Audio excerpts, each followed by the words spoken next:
but you have seen what's going on. I want to hear from you, because on April 2nd, I'm going to take your grievances to Washington.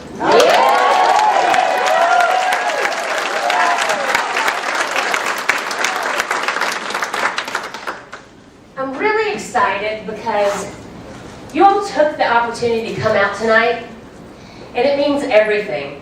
I'm going to Congress to tell people is hurting. That I want to hear.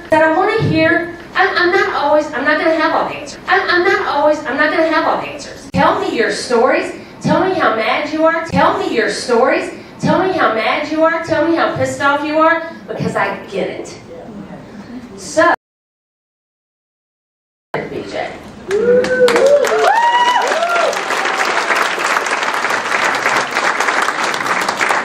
So, as I mentioned earlier, the campaign gets a lot of questions on a routine basis. You get tons of questions on the campaign trail. So let's start with the topic of Social Security. And I want to start here because there is I'm an ER doctor, and you would be surprised how many of our parents and grandparents. How I found that out was because Here, do you understand? We are at a cross. Here, do you understand? We are at a cross. Saves the Department of Education.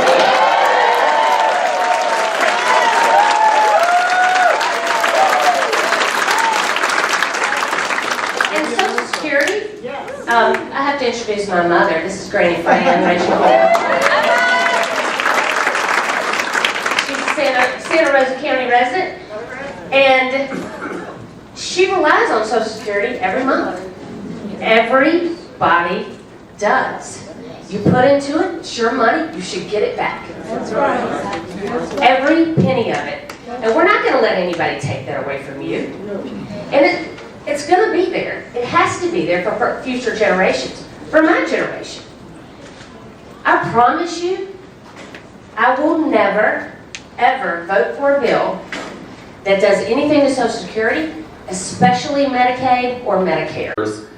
if the public schools are so good, The Department of Education put together the Department of Education because he saw a need. He saw the need to have Title I schools, to have programs that assist kids in wheelchairs, that assist kids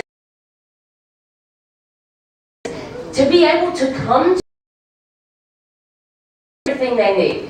That's what the Education Department does, and I will fight tooth and nail because Donald Trump cannot get rid of a department without congressional approval. And I gotta get there, y'all. Gotta get there to even out the vote.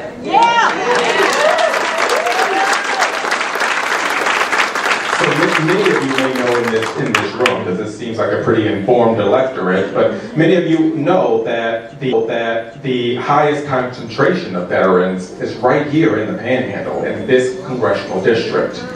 And veterans in this district face long wait times, we know that. They often have to navigate systems that are pretty complicated and complex to get care.